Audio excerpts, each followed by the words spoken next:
The history of the Mafia, 1282.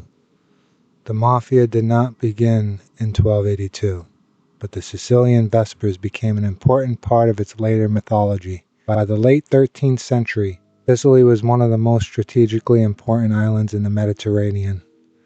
Its fertile farmland produced wheat, olives, citrus, fruit, and wine, while its ports connected Europe, North Africa, and Eastern Mediterranean. After centuries of rules by the Greeks, Romans, Arabs, and Normans, Sicily became under French control in 1266 when Charles of Anjou defeated the Hohenstaufen dynasty and established the Angevin Kingdom of Sicily. French rule proved deeply unpopular. Taxes increased, local nobles lost influence, and many governments were filled by French officials. The Sicilian population increasingly viewed the French as foreign occupiers. On March 31st, 1282, during Easter celebrations outside the Church of the Holy Spirit in Palermo, a confrontation between French soldiers and local residents escalated into violence. According to later accounts, a French soldier insulted or assaulted a Sicilian woman while conducting a search, prompting a local man to clip him. Fighting quickly spread throughout Palermo.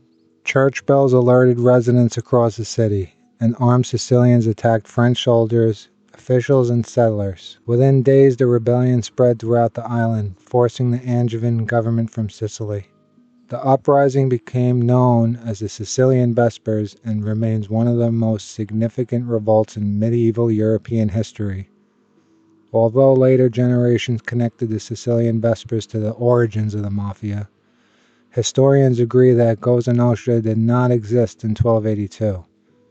There were no Mafia families, initiation ceremonies, bosses, or organized criminal structure. The association developed centuries later as part of the Mafia's own historical mythology.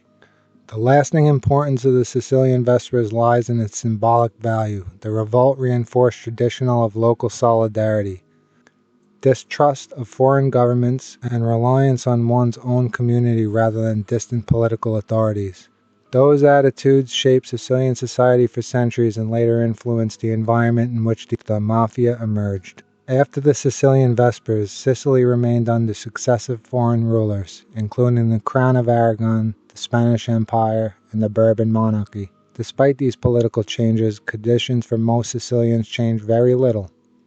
Large agricultural estates known as latifundia dominated the countryside. Many landlords lived in Palermo, Naples, or other cities and left their estates under the control of local managers known as gabellati. Gabellati collected rents, supervised agricultural production, hired armed guards, settled disputes, and protected livestock.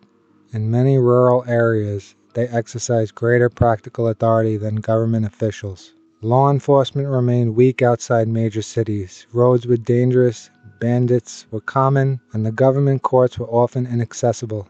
As a result, rural communities frequently relied on local leaders and family networks rather than the state to resolve disputes and private protection. These conditions encouraged the growth of informal systems of authority based on reputation, personal relationships, and local influence. Honor played a central role in Sicilian society.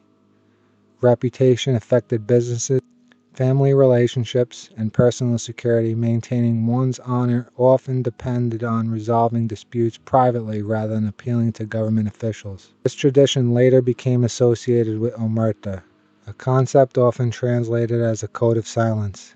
Historically, omerta reflected a broader belief that individuals should rely on family and community rather than government authorities when resolving conflicts. These cultural traditions existed long before the Mafia. Criminal organizations later adopted and adapted them into their own internal rules. Over time, protection itself became a profitable business.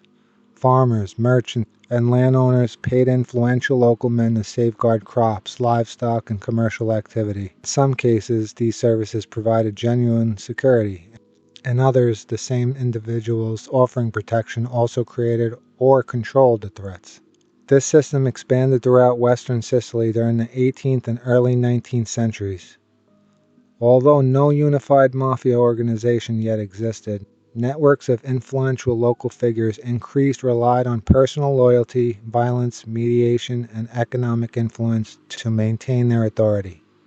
By the early 19th century, unofficial power frequently exceeded the authority of the state. These conditions provided the foundation from which the Sicilian Mafia would eventually emerge.